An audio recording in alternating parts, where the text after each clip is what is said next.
All right, everyone, welcome to week 2. I trust you guys are all settled in. As I stated in my follow-up and initial posts, week 1, we kind of do things a little differently. I have you guys manually email me your first assignment because, some folks are still trying to find their way around an online course. Some folks may be having issues that need to be resolved with accessing the e-textbook or the assignments, finding their way around things. So I try to do the week 1 sort of a transition week for you guys to sort of get your bearings. So now that we're ready to go, all of your future assignments, as I posted, will be submitted via Blackboard. But I'm excited to be your professor for this course. This is one of my favorite courses. I teach a variety of business courses and leadership courses. This course is one of my favorites because it's a lot of what I do, and I'm excited to be able to bring my professional experience to you so that you can sort of have hopefully above and beyond the skills that you've anticipated having coming out of this class to really be successful, not only in your personal life, but in your professional life. So, as a professional life coach, as a business consultant, as a mentor, personal and professional mentor, as a pastor, as a facilitator, people skills are very important. And I got to tell you, look, let's just keep it real. People are messy. As human beings, we're all messy, right? We're all messy from time to time. Hopefully, I've been working on myself a long time. And if you haven't, now's a great opportunity to start. But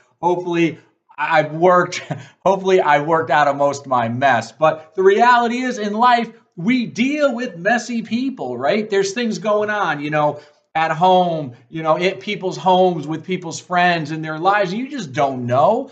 You just don't know what's going on in a person's life. So I say that to say professional communication is very, very important. And coming, understand, trying to listen to understand, right? This chapter 2 talks about, assessments and active listening and stuff like that. In fact, one of the videos that you guys are going to respond to and watch in your week 2 post, hopefully you'll really enjoy. I really like those TED Talks, and I spend a lot of time, looking at various TED Talks that I feel would really enhance your learning experience. But I say that to say, say I'm having a bad day, and I do. When human beings, we have a bad day, right? But let's just paint the scenario right quick, right? So I'm having a bad day.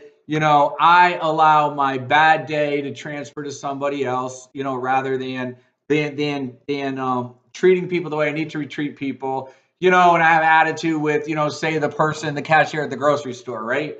And then lo and behold, she shows up in my church one night when I'm speaking on compassion and mercy and grace. What do you think her response is going to be? Like, seriously, that dude just gave me an attitude in the grocery store? Or I'm hired in to do a workshop in my professional life coaching role. I'm hired to do a workshop on conflict resolution, and this individual so happens to be at the company that I'm doing work. What do you think her initial response or his initial response is going to be like? Seriously, this dude is for real? He's doing a workshop and my company hired him on conflict resolution, and I just had a bad run-in. So I say this to say, you always want to keep that in perspective as far as just try to treat people with respect and try to understand that people are people and people are messy, and you need to be able to rise above that. And I'm not saying be fake and phony.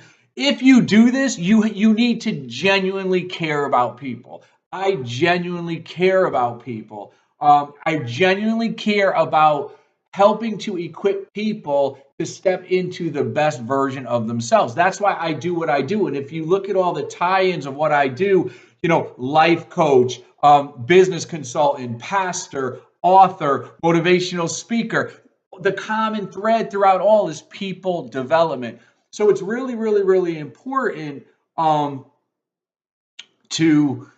me to ensure that I'm consistent in the way I treat people. and that it's genuine and that it's authentic. And I want you to work on. I want that to be one of the things that you work on, because in life that's really going to help create meaningful experiences for you, and it's going to help you be more effective in all areas of your life. It's not easy. I have to work on it all the time. Believe me, I have to work on it all the time, especially when I'm someplace and somebody gives me a major attitude, right? I have two choices, right? Somebody once said, I think it was Charles Swindoll, but don't quote me.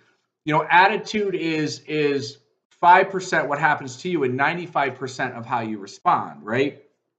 Somebody gives me an attitude. Yeah, the emotional reaction part is, I want to give an attitude back, but I can't do that because I have to think about, okay, where's this person coming from? What's going on in this person's life? And please understand me. In no way is that as an excuse to mistreat people. There's never, ever, ever a reason to mistreat people. But in understanding who people are and trying to turn situations around and trying to connect with people and trying to be kind and responsive to people, I think that's really, really important, because you never really know what people are going through. And I think whenever somebody treats us wrong or comes at us wrong or ugly, and I mean ugly as far as ugly attitude goes, I think for us, we should view it as an opportunity to try to help that person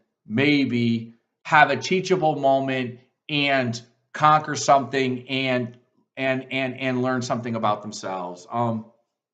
That's really, in a nutshell, why I had you guys do that first assignment of how do you feel. And Maya Angelou, what she said, that's a powerful quote. People will remember how you made them feel, good or bad. And again, I'm not talking about whether they deserve it or not. That's not what I'm talking about. Somebody treats you wrong, that's unacceptable. You certainly don't deserve it. They don't deserve the respect or the kindness back, but it's the right thing to do, right? It's the difference between justice and mercy, right? I always try to operate from the perspective of mercy and grace, and I think that's lost in today, and I think it's really, really important, and it will help you go a lot farther. Ralph Waldo Emerson, when he wrote a quote on what is the meaning of success, I'm going to try to keep this to under 20 minutes.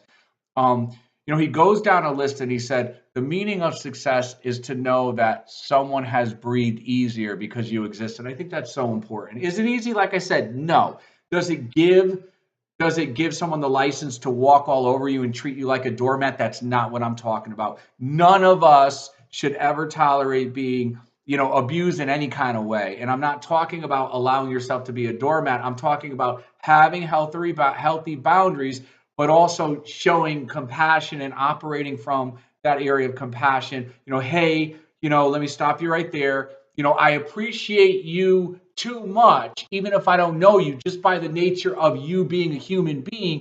I appreciate you as a human being too much to allow you to get to that level to mistreat me. So talk to me about what's going on. Like, you see the way I kind of just rolled that out, and I'm not disingenuous or phony about it. I genuinely care, because let me tell you something. When you could have a breakthrough with someone, that's amazing. And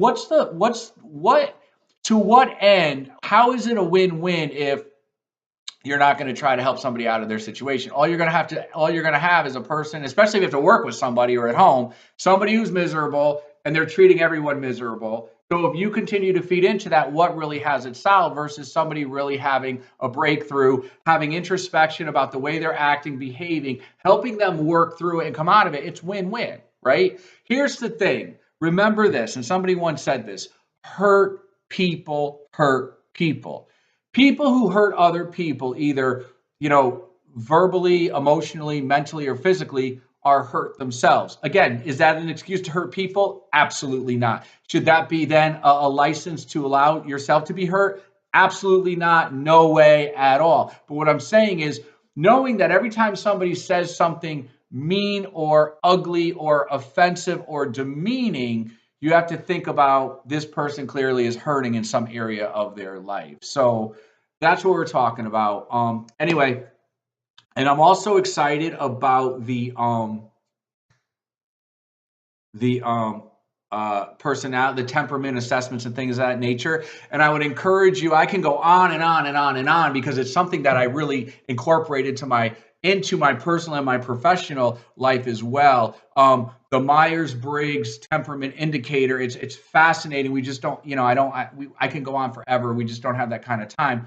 I would certainly encourage you, and chapter 2 sort of touches on it, but I would really encourage you to delve into the MBTI, Myers-Briggs type indicator. You can Google it. Just make sure you go, like anything else, you want to go to reputable sites. Keirsey.com is a reputable site. Myers-Briggs has a reputable site. Please Understand Me is a reputable site. Those are great sites for those. So now let's go down the list. So your first thing in the week 2, it's on you. And I mean that in a positive way. I try to each week come up with something catchy. But first thing you want to do is watch my welcome video for week 2. And that's what you're doing. I'm not going to promise that I'm going to do a welcome video each week. I am going to try my very best to do a welcome video each week. So I don't like to make promises I can't keep. So to that end, I'm not going to promise it, but that's my goal is each week to do a video to sort of open things up and tie things together. So once you watch the welcome video, you're going to complete your week 2 discussion post. Okay. 10 ways to have a better conversation. It's a phenomenal video. The speaker is a phenomenal speaker. So I want you to watch that. And then I want to make sure that, hold on, I'm actually gonna click on it for a second because I want to make sure you guys, I want to make sure I cover what I'm expecting. So after you watch the video, 10 Ways to Have a Better Conversation by Celeste Headlee, and again, she's a phenomenal storyteller. I think it's really impactful and powerful in terms of how to better understand people and also active listening. Let me tell you something. Active listening is tough. Even for me, I practice active listening a lot. I'm not great at it. I get better at it, but it's hard. It's painful for my brain to have to really focus on someone, right? Because as human beings, we're all about, waiting for somebody to finish so then we can say what we want to say, right? Rather than listening for understanding, which is active listening for understanding and how we can better relate and connect and enhance that experience or that person's life, which is the way we should listen for active listening. We're listening for the other person to finish so we can say what we want to say, right? So active listening is tough. I'm just tough for me too. Like when I'm trying to have a conversation, it's hard because you got all these thoughts. You're thinking about, okay, I got to do this. I got to do this. Oh my God, this is boring. Please hurry up. But again, if you genuinely care about people and you want to get to the place where you want to really start, active listening. I know it's hard, but it's important and it's worthwhile. So after you watch the 12-minute video, when I say to answer the 3 questions in a narrative post, I mean, when you post, weave it into a story or a couple paragraphs. Just don't answer 1, 2, 3. When you do your posts, I want you guys to work on being really good storytellers. I want your post to be woven into a narrative. So I want you to include, what you learned and will weave into your own life, why you chose to take away from this story, why what you chose. Sorry, I really need to start wearing my glasses. Why what you chose to take away from the story is important to you and should be important to others, and how this changed your perspective. And when I do these videos, I go out there, I look for videos that I believe are going to enhance the weekly content, and then I go ahead and I create the questions after watching the video and deciding, yeah, this is going to be an awesome video for the students. It's going to help them.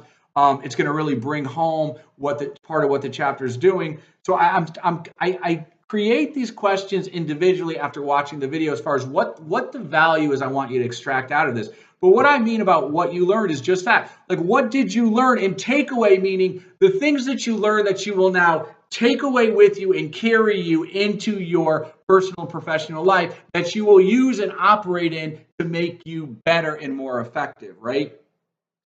And then how has this changed your perspective, okay? When you watch it, hopefully when you're watching these things, they're going to challenge you in some area. It doesn't have to be a big, profound area. It could be a small area. But how did this change your perspective a little bit?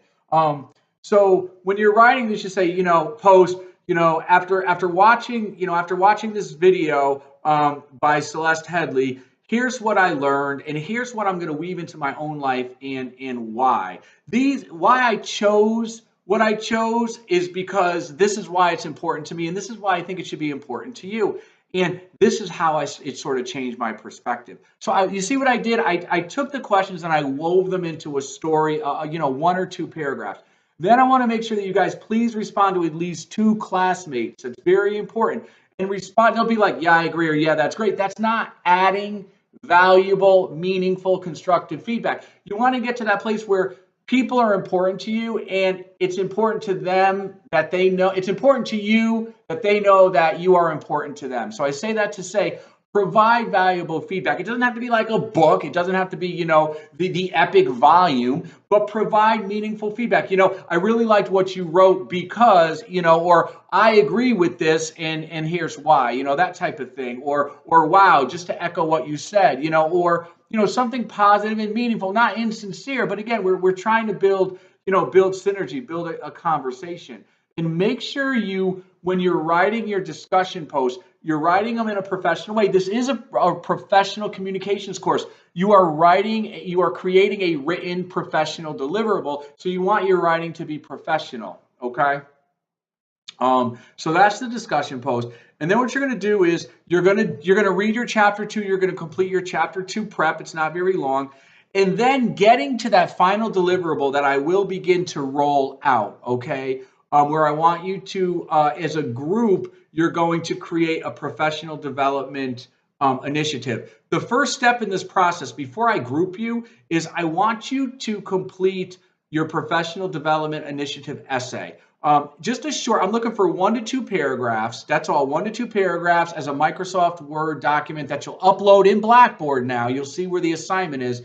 Because rather than just randomly just say, okay, I'm just going to group everyone randomly by whatever, I want to position you guys to be as successful as possible. As a life coach, part of what's always in my mind is I want to position people the best way I can to be successful and to have a meaningful, effective experience. So that being said, I just don't want to randomly put you in a group. I want to group you according to what I believe it is that you are trying to accomplish, okay? Now, does that mean you're going to be in a group with someone who is trying to accomplish the same thing and be like, oh, Gargano, what were you talking about? There's always a strategic method to the things I do. You may be grouped with people who, 1 or 2 who share a similar initiative, but you also may be grouped with people who don't. And the reason for that is, if based on what I read your essays, I'm going to group you based on what I believe you can learn from each other and how I believe you can grow from each other. And stretching is that part of where stretching doesn't necessarily feel good. In fact, most times it doesn't feel good except physically when you're done exercising. But when I want you to stretch yourself and I want you to grow into those areas that you really need to grow into and want to grow into so you can be as effective individual as you possibly can. So I say this to say 1 to 2 pages on what it is that you want to focus your professional development initiative essay on, what is the need you're looking to meet, and how your proposal is going to meet that need. If you don't know, hey, that's great. That's awesome. It creates an opportunity for you to really explore this area. Do some Googling on professional development initiatives, but I don't want this to be like clinical, like, oh, this sounds great. I want you to feel it here and be like, wow, that's something I want to do. I want to contribute to because I believe in this value that will help add the same value or similar value to other people's lives. So think about it. You guys have until the 22nd for all of these assignments. Think about it and really let it marinate. Let it marinate around in your mind. As an Italian, I do anyway. I hand roll my meatballs, right? Mama and grandma wouldn't have it any other way. I hand roll my meatballs, right? And my sauce, when I make my sauce from scratch, it's got a 5-hour soak time. It's got a 5-hour cook time, and an 8-hour soak time.